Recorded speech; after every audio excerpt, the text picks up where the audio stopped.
Welcome to Learning Bites, short bites of information you get to apply immediately. We're looking at the letter S in our drive sales process, and S is about securing the next step. When we go to secure the next step, oftentimes people think about that as the close, as the final thing.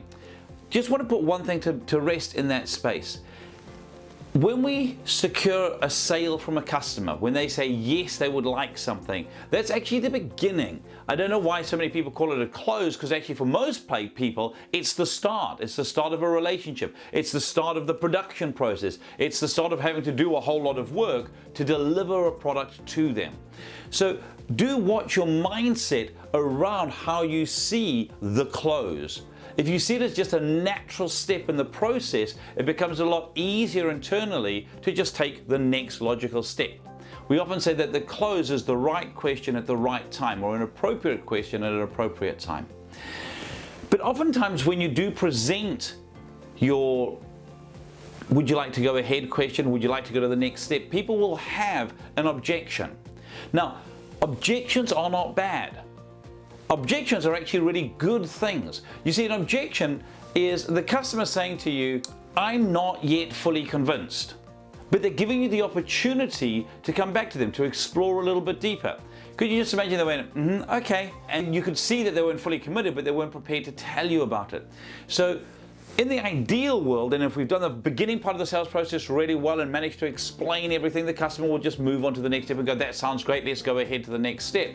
But quite often, customers will come back to you and go, oh, I'm not sure about something. Now, objections are natural for people to have. I often say to people, you've got little voices in your head. Now, could you imagine that you wanted to buy a camera and you were absolutely thrilled with cameras. You wanted the latest Canon that was going to be out there, and you read every magazine, you followed every blog online. Whenever there was a magazine that had the picture of the Canon that you wanted, the latest one coming out, you would buy that. Everyone who talked to you knows that you're crazy about the camera. And one day you're walking through the mall and you happen to look into one of the electronics stores, and there is your camera. The lights beaming down on it at a price that you've never seen before. And so of course you do one of those cartoons where you go, whoa, you turn around and you walk into the store and you have a look at your camera. And it's an amazing price. And your little voice inside your head goes, buy it, it's not gonna be that price again, that's amazing. And then the other little voice in your head goes, is that in the budget? He goes, no, it's fine. It's never been that good before. And this little voice goes, yeah, what are you going to tell the missus when you get home? And this little voice goes, she'll understand. And he goes, yeah, like you understood about the dresses that she wanted that you didn't let her get. And so you have this little conversation that goes backwards and forwards in your head, okay?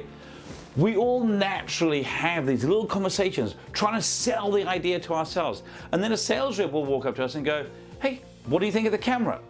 And for a lot of people, you turn and go, oh no, it's way too expensive. Now, if you go and do that, that's an objection, it's your pushback. That's what somebody's telling you is what's holding them back.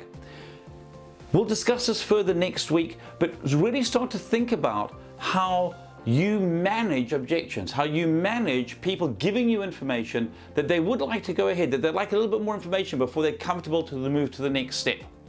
Here's to your success. If any of this resonated with you and you'd like some help with it, do feel free to get in touch. Drop me an email at mike@thinkright.co.nz or 0272 987 523 or our website www.thinkright.co.nz.